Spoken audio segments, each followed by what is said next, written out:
જય માતાજી મિત્રો,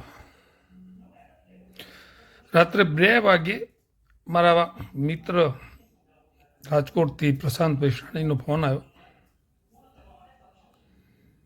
જનરલી રાત્રે 2 વાગે કોઈ મિત્રનો ફોન આવે, કોઈ પરિવારજનનો કે કોઈ સ્નેહીજનનો ફોન આવે તો એક ટેન્શન આવે. એટલે મેં એને શું બધું રાત્રે ફોન કર્યો, શું બોલ, શું થયું? મને કે રાત્રે 2 વાગે તમને ફોન કર્યો મામા, કારણ કે હું બેટ દ્વારકા સાઈડ ઉપર જવા નીકળ્યો હતો. તો મેં એક રેપિડો બાઇક બોલાવ્યું હતું.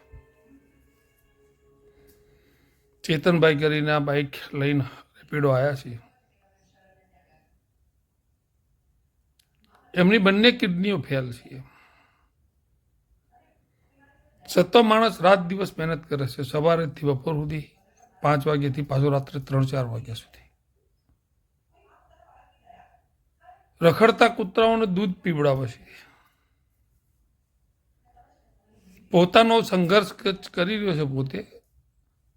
સતો કૂતરાઓનું એટલું બધું ધ્યાન રાખ્યું, ઇન્ડસ્ટ્રીઝ એરિયામાં પણ પીવડાવવા જાય છે, અહીંયા આજુબાજુમાં એના રહેતા હોય ત્યાં પણ પીવડાવવા જાય છે. એના બંને કિડનીઓ ફેલ છે. એટલે તમને રાત્રે 12 વાગે ફોન કર્યો છે કે આ માણસ લાઈફથી સંઘર્ષ કરી રહ્યો છે, પણ હાર નથી માનતો. એ રાત્રે તો બી નહીં પૂરું. એને સમજાવો અને આપણે હોવાની મદદ કરો કે એ સૂવે તો કંઈક એવી મદદ કરીએ આપણે. એ ભાઈના સંઘર્ષને પણ સલામ છે કે 2 કિડનીઓ ફેલ હોય તો માણસ હતાશ થઈ જાય, નિરાશ થઈ જાય. અને એ સિચ્યુએશનમાં પણ એ 18 કલાક બાઇક ચલાવી અને રખડતા કૂતરાઓને પણ સાચવી રહ્યો છે સાથે સાથે. એમનો પણ વિડીયો એને મોકલ્યો છે, તો હું તમને એમનો વિડીયો પણ આમાં જોઈન કરું છું.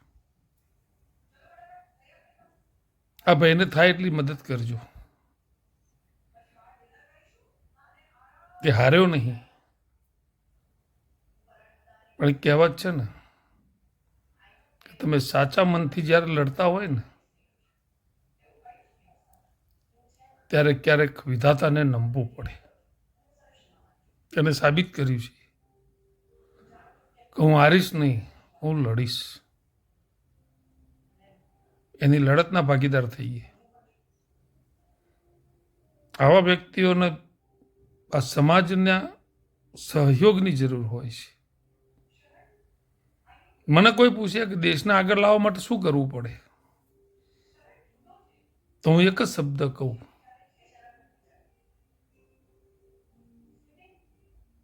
કે પગ પકડવાની જગ્યાએ હાથ પકડો. ઓટોમેટિક દેશ અને સમાજ આગળ આવી જશે. સમજાય તો સમજજો. જય માતાજી, જય ભવાની. શું નામ તમારું? ચેતનભાઈ પીઠડિયા. ચેતનભાઈ પીઠડિયા.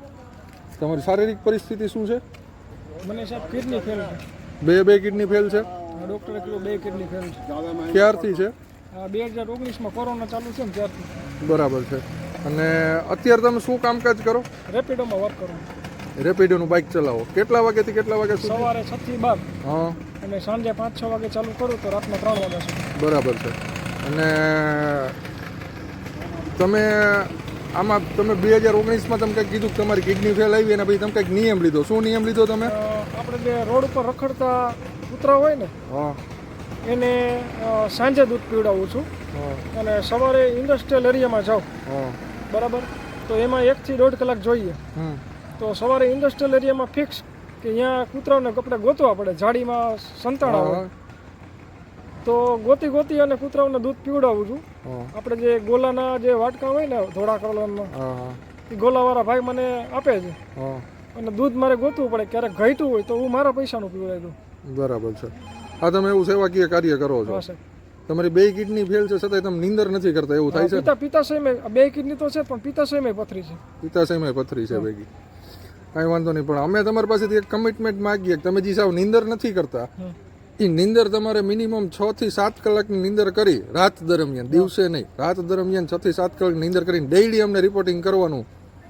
એવું એક કામ કરીએ તો તમારા તમે જે આ સારું કામ કરો છો કૂતરાઓને દૂધ પાવાનું, એમાં અમે તમને હેલ્પફુલ થાય. અમે એટલે આખી દુનિયા જે અમને જોવે છે એ બધા તમને હેલ્પફુલ થાય. તમારા એકાઉન્ટમાં સૌની યથાશક્તિ, મારી યથાશક્તિ 10ની છે તો હું 10 રૂપિયા આપું, જેની જે યથાશક્તિ હોય એ રીતે કરશે. પણ તમારે એક તમારા જીવ તમારા માટે જ માગીએ છીએ, અમારા માટે અમે કાંઈ નથી માગતા. તમારે ખાલી એટલું કરી દેવાનું 6 થી 7 કલાકની કન્ટિન્યુ નીંદર કરીને અમને રિપોર્ટિંગ કરવાનું. ઓકે સર, હું તમને વોટ્સએપમાં છે ને ઉઠવાનો સમય ઉઠું ત્યારે મહાદેવ મેસેજ નાખી દઈશ. રેડી બરાબર, અને રાતે મહાદેવનો મેસેજ નાખી દઈશ. રેડી, ચાલો.